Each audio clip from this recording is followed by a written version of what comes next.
Thespians, the Lightning Thief, Chapter 2. 3 old ladies knit the socks of death. I was used to the occasional weird experience, but usually they were over quickly. This 24/7 hallucination was more than I could handle.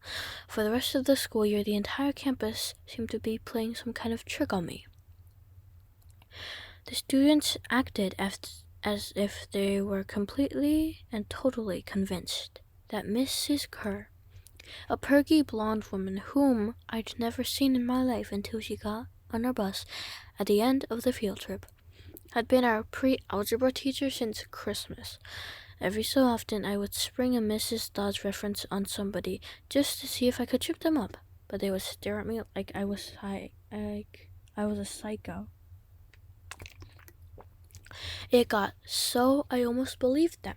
Mrs. Dodds had never existed. Almost. But Grover couldn't fool me. When I mentioned the name Dodds to him, he would hesitate, then claim she didn't exist. But I knew he was lying. Something was going on. Something had happened at the museum. I didn't have much time to think about it during the days, but at night, visions of Mrs. Dodds with talons and leathery wings would wake me up in a cold sweat. The freak weather continued, which didn't help my mood. One night, a thunderstorm blew out the windows on my dorm room. A few days later, the biggest tornado ever spotted in the Hudson Valley touched down only 50 miles from Yancey Academy. One of the current events we studied in social studies class was the unusual number of small planes that had gone down in the sudden squalls in the Atlantic that year. I started feeling cranky and irritable most of the time. My grades slipped from D's to F's. I got into more fights with Nancy Bobbitt and her friends. I was sent out into the hallway in almost every class. Finally, when our English teacher, Mr. Nicol, asked me for the millionth time why I was too lazy to study for spelling tests, I snapped. I called him an old sot, which I wasn't even sure what it meant, but it sounded good. The headmaster sent my mom a letter the following week, making it official. I would not be invited back next year to Yancey Academy. Fine, I told myself, just fine.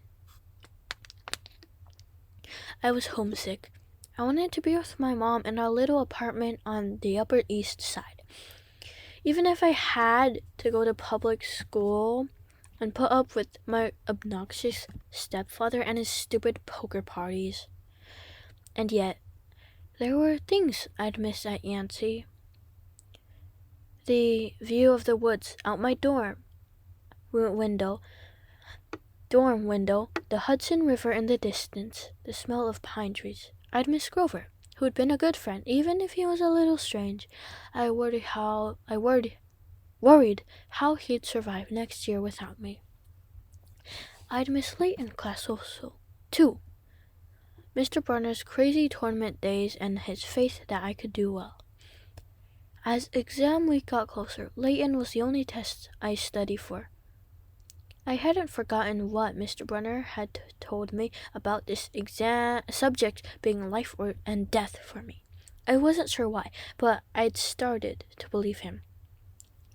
The evening before my final, I got so frustrated I threw the Cambridge Guide to Greek Mythology across my dorm room. Words had started swimming off the page, circling my head, the letters doing 180s as if they were riding skateboards. There was no way I could remember the difference between Chiron and Charon, or Polydictes and Polydeuces. And conjugating those Latin verbs, forget it. I paced the room, feeling like ants were crawling around inside my shirt. I remembered Mr. Brunner's serious expression, his 1,000-year-old eyes. I will only accept the best from you, Percy Jackson. I took a deep breath. I picked up the mythology book. I'd never asked a teacher for help before. Maybe if I talked to Mr. Brunner, he could give me some pointers.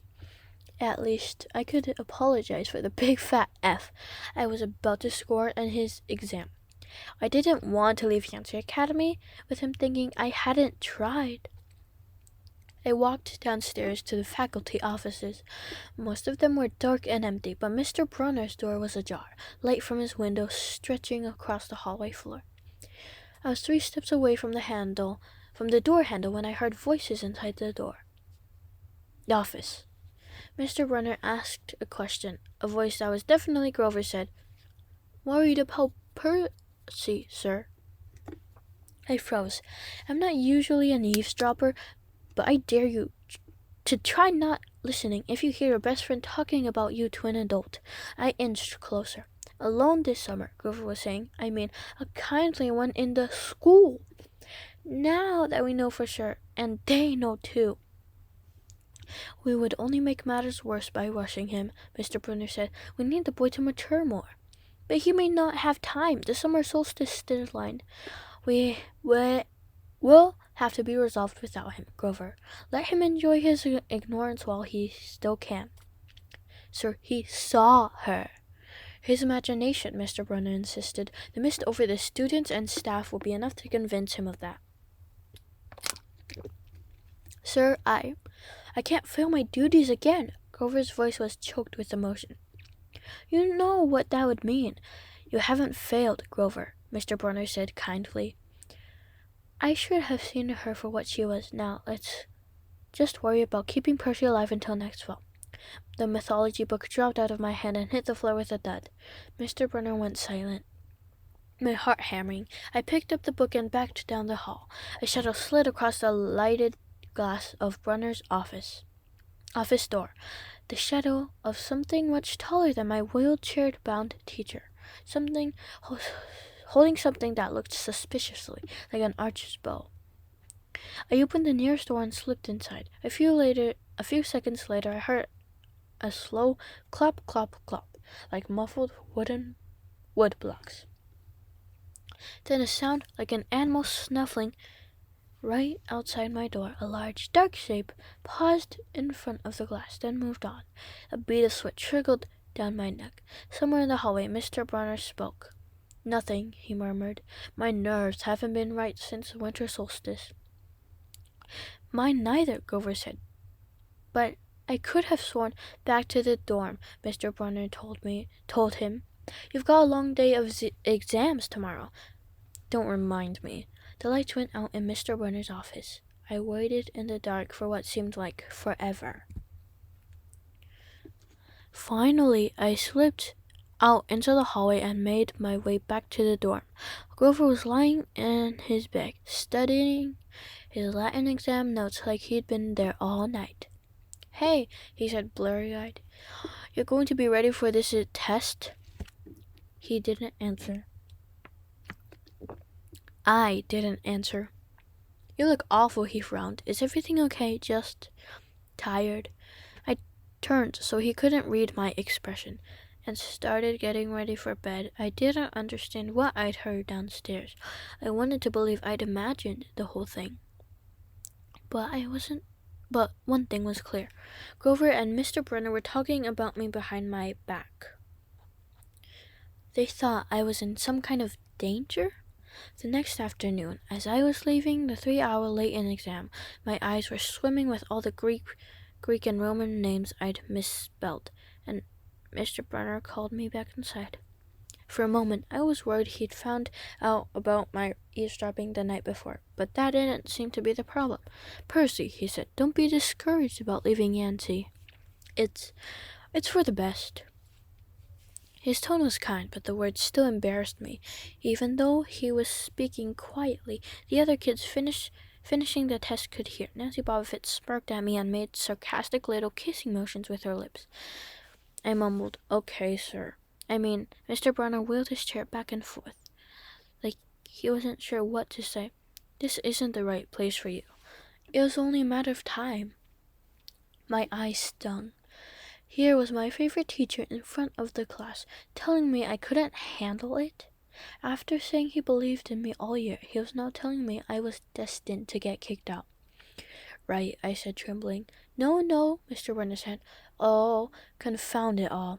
What I'm trying to say. You're not normal, Percy. That's nothing to be. Thanks, I blurted. Thanks a lot, sir, for reminding me. Percy, but I was already gone.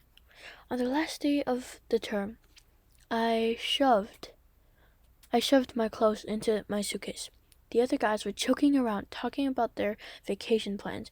One of them was going on a hiking trip to Switzerland. Another was cruising in to the Caribbean for a month.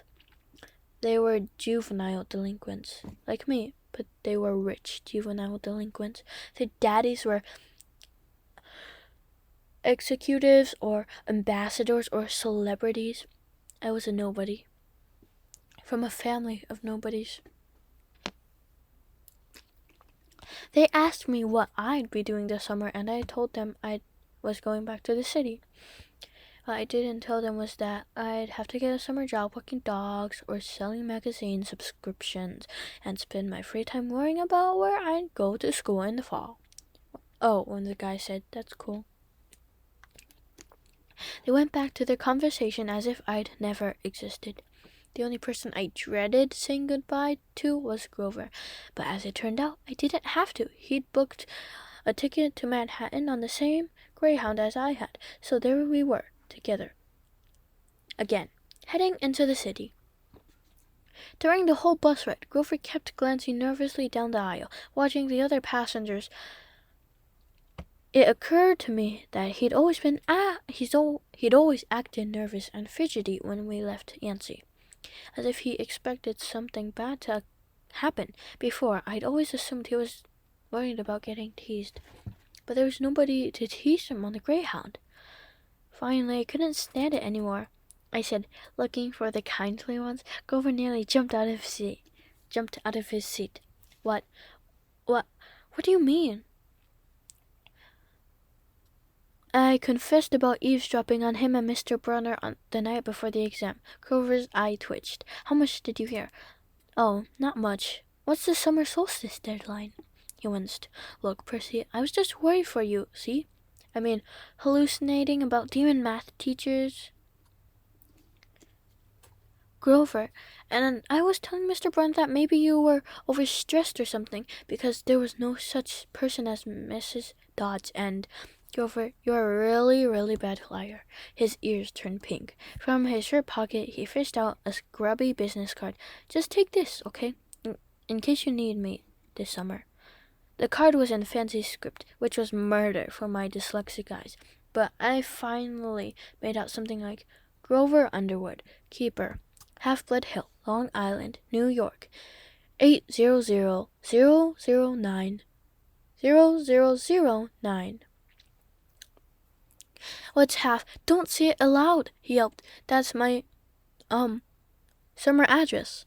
My heart sank. Grover had a summer home. I'd never considered that his family might be as rich as the others at Yancey. Yancey. Okay, I said glumly. So, like, if I want to come visit your mansion? He nodded. Or if you need me. Why would I need you? It came out harsher than I meant it to. Grover blushed right down to his Adam's apple. Look, Percy, the truth is I kind of have to protect you. I stared at him. All year long, I'd gotten in fights, keeping bullies away from him. I'd lost sleep, worrying that he'd get beaten up next year without me. And here he was acting like he was the one who defended me. Grover, I said, what exactly are you protecting me from? There was a huge grinding noise under our feet. Black smoke poured from the dashboard, and the whole bus filled with a smell like rotten eggs. The driver cursed and limped the Greyhound over to the side of the highway. After a few minutes clanking around in the entire compartment, the driver announced that we'd all have to get off. Grover and I filed outside with everybody else. We were on a stretch of country road, no place you'd notice if you didn't break down here. There, on our side of the highway, was nothing but maple trees and litter from passing cars. On the other side, across 4 lanes of asphalt, shimmering with afternoon heat, was an old-fashioned fruit stand. The stuff on sale looked really good. Heaping boxes of blood-red cherries and apples, walnuts and apricots, jugs of cider in a clawfoot tub full of ice. There were no customers, just 3 old ladies sitting in rocking chairs in the shade of a maple tree, knitting the biggest pair of socks I'd ever seen. I mean, these socks were the size of sweaters, but they were clearly socks. The lady on the right knitted one of them. The lady on the left knitted the other. The lady in the middle had an enormous basket of electric blue yarn. All 3 women looked ancient, with pale faces wrinkled like fruit leather, silver hair tied back in white bandanas, bony arms sticking out of bleached cotton dresses. The weirdest thing was, they seemed to be looking right at me.